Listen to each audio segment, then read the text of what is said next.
Olá pessoal, continuando, né, a nossa disciplina de técnicas de programação 1, hoje eu vou mostrar para vocês um pouco da manipulação de arquivos no seu computador. Mais especificamente, a gente vai trabalhar com manipulação de arquivo de texto, certo? Ah, mas, digamos assim, os conceitos que eu vou mostrar aqui, vocês podem expandir, né, tanto para outros tipos de arquivos, não necessariamente de texto, contanto que você, né, consiga trabalhar com fora texto, com byte, né, questão de binário, esse tipo de coisa. Mas eu acho que com texto a priori fica um pouquinho mais didático, né, para a gente ver o que está acontecendo. Bom, para trabalhar com arquivos, gente, do computador, o Java ele trabalha com o objeto chamado file, a funcionalidade chamada file, certo? File em inglês significa arquivo, na verdade. Então, se você digitar, por exemplo, desculpa, eu criei já uma nova classe Java e criei um método principal, certo? Só isso.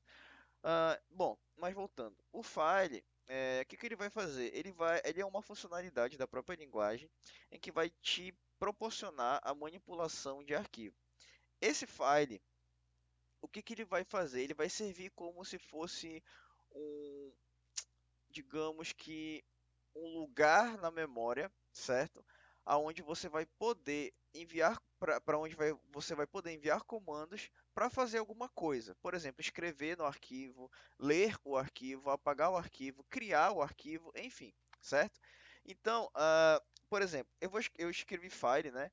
Depois que você escrever file, se você apertar Ctrl espaço, vai aparecer um monte de coisas relacionadas a arquivo dentro do NetBeans, certo? O, o que a gente vai trabalhar é com file mesmo. O file é a primeira opção, né? Aí eu vou selecionar com o mouse e apertar espaço. E o que que vai acontecer? Ele vai importar para você a funcionalidade file dentro da sua linguagem, dentro do seu código-fonte, tudo bem? Então eu vou dar um nome aqui para o meu file de arc, né, de arquivo, e vou fazer igual a new file.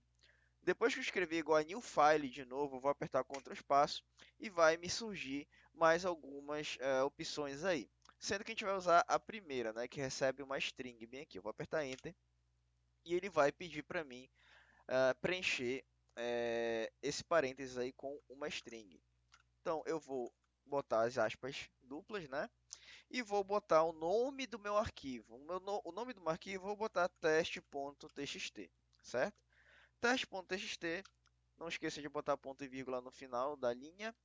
E beleza, a gente criou, no caso, um lugar lá na memória a qual a gente pode enviar comandos e esses comandos eles vão ser executados de acordo com o que eu comandar no programa, tudo bem? Então, antes de a gente começar a mexer nesse arquivo teste.txt, só alguns adentros. O... Qualquer manipulação de arquivo, gente, é muito passível de erros, certo? Às vezes, por exemplo, já deve ter acontecido com vocês. Vocês estão com o arquivo aberto, às vezes um PDF, e você tenta mover esse PDF de uma pasta para outra. Você vai ver que vai dar um erro no Windows dizendo que aquele arquivo está aberto, né? Ou que está sendo utilizado. A mesma coisa acontece com arquivos de Word, arquivo de texto, apresentação de slides, enfim. Qualquer tipo de arquivo que exija uma leitura ou uma escrita constante do computador naqueles dados, qualquer movimentação nele, né, ou qualquer uso de algum outro programa em cima desse arquivo que está sendo utilizado pode acarretar um erro. Geralmente, para esses tipos de erro que são um pouco mais detalhados, o Java e muitas outras linguagens de programação tem o que a gente chama de try-catch, né? Se você escrever bem aqui, olha, no Java, try e apertar Ctrl espaço, ele vai sugerir para você o corpo de um try-catch, né? Que é esse primeiro bem aqui. Se eu selecionar esse primeiro com o mouse e apertar Enter, você vai ver, ó, que ele vai fazer para mim um try-catch, né? Esse try-catch, você pode ver que a estrutura dele é parecida com if-else, né? Tipo aqui no lugar isso seria um if, né? E teria uma condição aqui no parênteses e depois abrir e fechava a chave, né? O try-catch ele é mais ou menos parecido com if-else, né? O que que vai acontecer? Tudo que eu for manipular no arquivo, gente, eu vou escrever aqui dentro do try, tudo bem? Beleza. Tudo que for executado aqui dentro desse try, ele vai ser, digamos assim, vigiado pelo seu programa. Qualquer erro eventual que possa acontecer, por exemplo, eu quero escrever no arquivo, só que aquele arquivo está sendo utilizado por um outro programa externo. Eu não vou poder, né, caso não suporte a programação concorrente. Então, o que vai acontecer?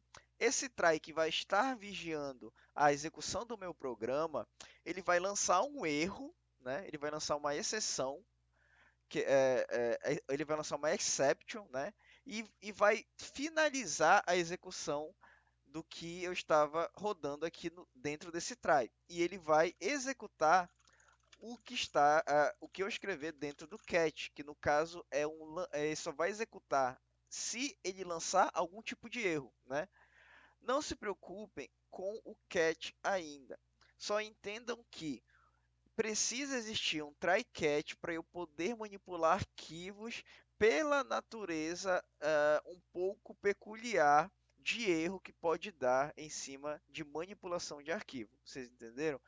Uma outra funcionalidade que pode dar erro assim um pouco mais detalhado são funcionalidades de rede, né? Você tem um programa que acessa determinado local remoto do seu computador. O seu computador acessa um servidor que está sei lá na UFRA. Provavelmente quando você for utilizar um programa que manipule servidores, manipule conexões remotas, você vai ter que programar ele dentro de um try, né, usando um try catch aí, justamente porque pode dar erros de você vai acessar um lugar e de repente a internet não está online, né? Às vezes a rede do seu computador não está funcionando, enfim, são erros mais detalhados de redes, tudo bem? Certo? Então é por isso que temos que usar o try-catch para manipular arquivos. A priori, vamos deixar o catch dessa maneira aqui. E ponto. Aí vai aparecer umas opções aqui. A gente seleciona esse daqui, ó, Print Stack Trace, certo? Selecione essa opção bem aqui. E o que vai acontecer? Só explicando para vocês. Se der algum tipo de erro no meu try, o catch vai ser executado, como expliquei anteriormente. E essa linha aqui é responsável por mostrar no nosso console qual foi aquele erro, né? Eu estou manipulando o arquivo, deu erro de escrita. Então ele vai mostrar para mim no meu console aqui na saída do meu programa, né, que deu um erro de escrita ou que deu um erro de leitura, enfim, né, vai ser responsabilidade do programa me falar qual foi o tipo de erro, tudo bem? Então, aqui dentro desse try, a gente já pode manipular nosso arquivo, né? Eu criei, como eu falei, o espaço na memória para aquele arquivo, teste.txt, só que ele não está criado, né? O que a gente pode fazer com ele é criar o arquivo. Ó, se você chamar o nome da variável do arquivo que vocês criaram, por exemplo, no meu caso, arc, e apertar ponto, vai aparecer um monte de método correspondente à criação de arquivos, né? Criação, manipulação de arquivos. Então, eu posso usar esse método bem aqui, ó, can write não, create new file. Create new file em inglês significa criar novo arquivo, certo? O- Bom, eu não preciso nem perguntar para vocês o que esse método vai fazer, né? Ele vai simplesmente criar um novo arquivo e ele vai te retornar verdadeiro ou falso se ele conseguiu criar aquele arquivo ou se ele não conseguiu criar aquele arquivo. Tudo bem? Eu posso usar esse método bem aqui, create new file. Bom, e executar esse meu programa, né? Eu vou executar, vou clicar o botão direito aqui e eu vou executar ele. Bom, ele executou normalmente. E o que vai acontecer? Quando eu for não nos projetos. Deve ter uma opção para vocês chamado Files, né? Quando eu for nesse Files e vai ter o seu projeto lá, técnica, no meu caso é Técnicas Prog, no seu caso deve ser o mesmo nome também, se acompanham as aulas, ou deve ser outro nome. Vai estar aqui, ó, o arquivo de texto que eu acabei de criar.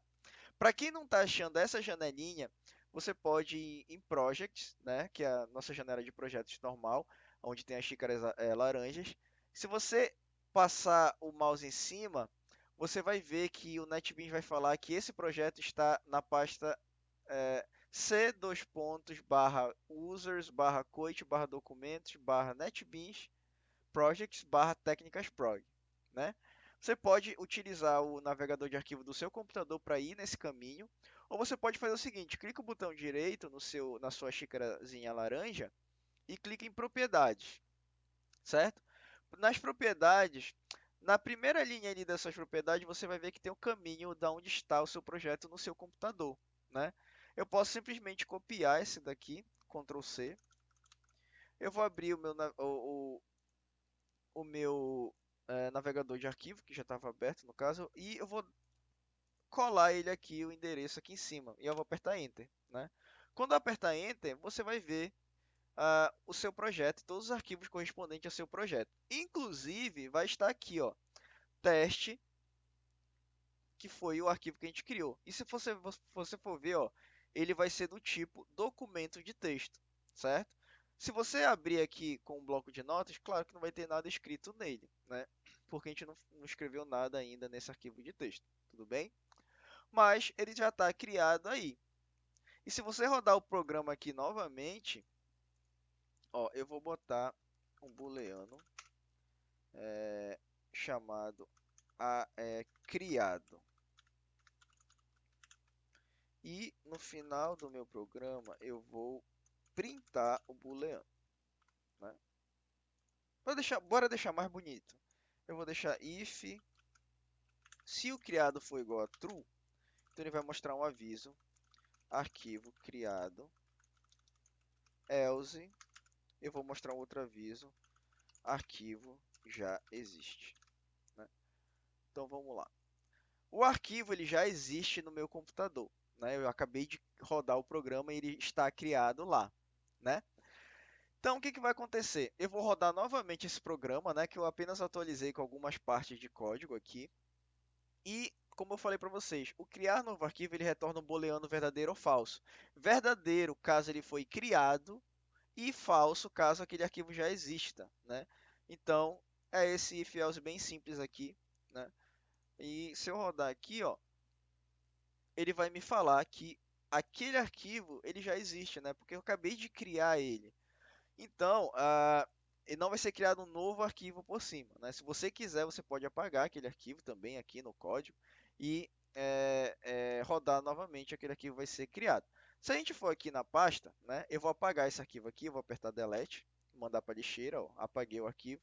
E se eu rodar o código novamente, ele vai ver que o arquivo não existe e ele vai ser criado, né? Tanto que se eu voltar aqui na pasta, ó, vai estar aqui o meu arquivo de texto.